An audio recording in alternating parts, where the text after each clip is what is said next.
ఒకసారి ఇది తెలంగాణ తీసుకుంటే కథా స్క్రీన్ ప్లే దర్శకత్వం రేవంత్ రెడ్డి. ఈ రేస్ కుట్రలో కథా స్క్రీన్ ప్లే దర్శకత్వం రేవంత్ రెడ్డిది. రేవంత్ తీరు వల్లే రాష్ట్రానికి నష్టం, హైదరాబాద్ బ్రాండ్ ఇమేజ్కి డ్యామేజ్. ఈ రేస్ అంశంలో సీఎం పైనే కేసు పెట్టాలి. డిసెంబర్ 13న ఫార్ములా ఈ రేస్ కోఫౌండర్ సీఎంను కలిసిన విషయాన్ని ఎందుకు దాచారు? దానకిషోర్కు రాసిన లేఖల సంగతి ఏంటి? వాస్తవాలు దాచిపెట్టి తప్పుడు కేసుల. రేవంత్ రెడ్డి రాష్ట్రం దేశం పరువు తీశారు. సర్కారు ఫార్ములా ఈ సంస్థ మధ్య సర్కారు ఫార్ములా ఈ రేస్ సంస్థ మధ్య లావాదేవీల ఈమెయిల్స్ వివరాలు వెల్లడి. హెచ్ఎండిఏపై ఫార్ములా సంస్థ కేసు పెట్టింది. లైసెన్స్ ఫీజు 75 లక్షలు వెనక్కి తీసుకోమన్నా సర్కార్ తీసుకోవడం లేదు.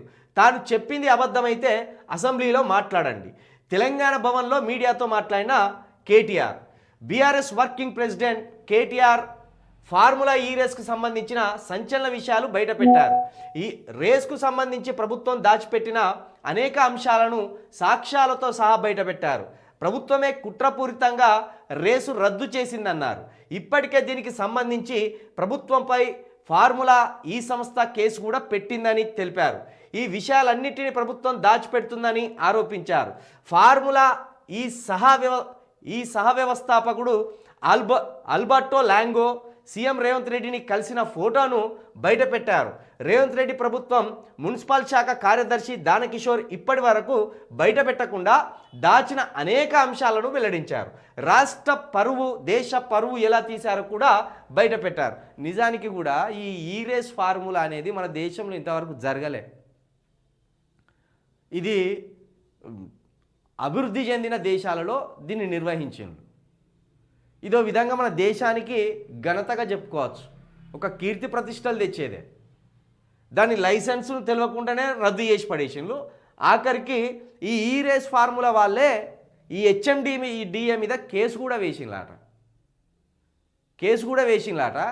75 లక్షల రూపాయలు వెనక్కి తీసుకోమన్నా కూడా వీళ్ళు తీసుకుంటలేరట సర్కారు వాళ్ళు.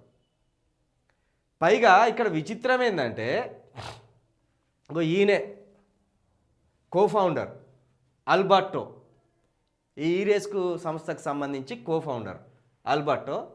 ఈయనే మరి రేవంత్ రెడ్డిని కలిసిండా, రేవంత్ రెడ్డి ఈయనను కలిసిండా తెలియదు. కానీ ఈ ఫోటోలు బయటకు వచ్చినాయి. ఈ ఫోటోలు కేటీఆర్కి ఎట్లా తెలిసింది అనేది ఇప్పుడు నిన్న లొల్లి. ఈ ఫోటోలు కేటీఆర్కి ఎట్లా దొరికినాయి, ఈ తతంగం అంతా మనం ఆయనల్ని కలిసినామా, ఆయన మనల్ని కలిసిండా, ఇది ఎట్లా బయటికి పొక్కింది అనేది నిన్నంతా గరం లొల్లి. అసలు ఈ రేస్ ఫార్ములాని ఇట్లా అర్జెంటుగా తెరపైకి తీసుకొచ్చి కాళేశ్వరం భాగవతం తెస్తామన్నారు. విద్యుత్ థర్మల్ పాయింట్కి సంబంధించి యాదాద్రి, భద్రాచలం ఈ పవర్ ప్లాంట్ సంబంధించి ఈ విద్యుత్ ఒప్పందాలకు సంబంధించి వీటి లెక్కలు తెలుస్తామన్నారు. ధరణి లెక్కలు తెలుస్తామన్నారు. ప్రభుత్వ భూములు కొట్లేసిండ్రు, కనీసం 1,00,000 ఎకరాలు కొట్లేసిండ్రు, దాన్ని తెలుస్తామన్నారు. తీరా తీసుకొచ్చికి 55 కోట్ల దగ్గర దీన్ని అర్జెంటుగా నిలపడానికి కారణం ఏంటంటే రేవంత్ రెడ్డి గారి మీద వాళ్ళ కుటుంబ సభ్యుల ప్రెజర్ విపరీతంగా ఉన్నదట. ఓ విధంగా చెప్పాలంటే రేవంత్ రెడ్డి గారి ఇంట్లో ఉన్న మహిళ ప్రెజర్ రేవంత్ రెడ్డి గారి మీద ఉన్నది. కేటీఆర్ని ఇంకెప్పుడు అరెస్ట్ చేస్తావు? కేటీఆర్ను సంవత్సరం అయిపోయింది, ఇంకా అరెస్ట్ చేయలేదు. నిన్ను జైల్లో వేసిండ్రు వాళ్ళు, నువ్వెప్పుడు జైల్లో వేస్తావు? ఇది పొలిటికల్ సర్కిళ్ళల్లో ఎక్కువ వినిపిస్తున్నమాట.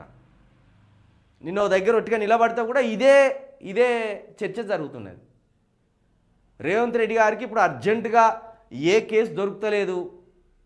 కేటీఆర్నో, కేసీఆర్నో, హరీష్ రావునో జైలు వేద్దామంటే ఏ కేసు దొరుకుతలేదు. ఆల్రెడీ ఈ రేస్కు సంబంధించి గవర్నర్ గారి దగ్గరికి ఫైల్ పంపినాం. కాబట్టి దీంట్లో కూడా లొసుకులు దొరకక దగ్గర ఒక 3-4 వారాల నుండి గవర్నర్ గారి అనుమతి కోసం చూసిండ్రు. ఎట్టకేలకు ఢిల్లీకి పోయి అమిత్ షా గారిని, గడ్కరీ గారిని వీళ్ళందరినీ కలిసి కేటీఆర్ని జైల్లో వేస్తాం, విచారణ జరుపుతాం, చాలా పెద్ద మొత్తంలో వాళ్ళ అవినీతి అక్రమాలు చేసిండ్రు, దొరకబడతామని అటు బీజేపీలను నమ్మించిండ్రు రేవంత్ రెడ్డి గారు.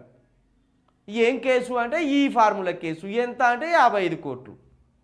ఇదంతా బయటికి కనబడుతున్నా లోపల మాత్రం ఇది 2 ఫ్యాక్షన్ కుటుంబాల మధ్య జరుగుతున్న పోరులాగా కనిపిస్తున్నది. రాయలసీమలో 2 ఫ్యాక్షన్ కుటుంబాలు ఎట్లయితే నువ్వా నేనా బతికేది, చంపితే నువ్వన్న చంపు, చంపితే నేనన్న చంపుతా అనే తీరుగా ఇప్పుడు రాష్ట్రంలో కల్వకుంట్ల కుటుంబాన్ని యనుమల కుటుంబం టార్గెట్ చేసింది. ఈ రాజకీయపరమైన ఆ మాటలు, ఈ రాజకీయపరమైన విమర్శలు ఎప్పటికి ఉండేవే, కానీ ఇది కుటుంబాల దగ్గరికి వెళ్ళిపోయింది. కుటుంబాల దగ్గరికి వెళ్ళిపోయి రాజకీయ కక్షలుగా కాస్త వ్యక్తిగత కక్షలుగా రూపుదిద్దుకున్నాయి. ఇప్పుడు రేవంత్ రెడ్డి గారి ఇంట్లో ఉన్న మహిళ కేటీఆర్ని అరెస్ట్ చేసి తీరవలసిందే.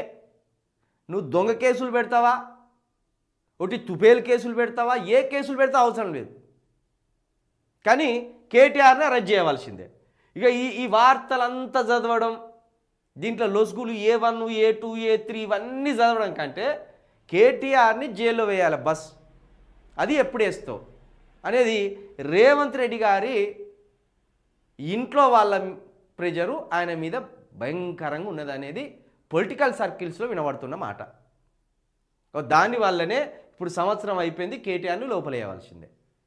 ఇక కేటీఆర్ నిన్న మొత్తం వివరించాడు, ఇది ఏ దేశాల్లో జరిగింది, దీని ఒప్పందాలేంది, దీంట్లో అప్పటి ప్రభుత్వం ఏం చేసింది, ఈ రాష్ట్రానికి కాలుష్యం లేని ఎలక్ట్రికల్ వాహనాలు తీసుకురావడానికి ఆ రేసును ఎందుకు నిర్వహించవలసి వచ్చింది, ఇవన్నీ చెప్పి ఆయన ఏమన్నాడు, వీడు దివానగాడా ఉలగాడా, నా అకౌంట్లో డబ్బులే పడకపాయే, ఇక నేనెట్లా అవినీతి చేసినట్టు, వీరికి తెలివి ఉన్నదా అని ఆయన టెంపర్ లాస్ అయ్యి. ఇంకో ఇదంతా జరుగుతుంది. నిజానికి హైదరాబాదు బ్రాండ్ ఇమేజ్ని పెంచిందో విధంగా బీఆర్ఎస్ నాయకులు కావచ్చు, ముఖ్యంగా కేటీఆర్ చొరవతోటి ప్రపంచంలోని అత్యుత్తమమైన కంపెనీలు వచ్చినాయి ఇక్కడికి. ఎవరు నిర్వహించారు దేశంలో ఈ రేస్, ఎవరు నిర్వహించలే. ఓన్లీ హైదరాబాద్లో కేటీఆర్కున్న ఆ మాటకారితనంతో, లేకపోతే ఆ నాలెడ్జ్ తోట, ఆ సత్సంబంధాలతోట ఆయన ఎట్లో అట్లా వాళ్ళని ఒప్పించి ఇక్కడ ఈ రేసు నిర్వహించింది. తీరా చూస్తే ఆ ఈ రేసులో ఏ 100 కోట్ల అవినీతి జరిగిందన్నట్టు బిల్డప్ కొట్టి 55 కోట్ల దగ్గర పట్టుకున్నారు.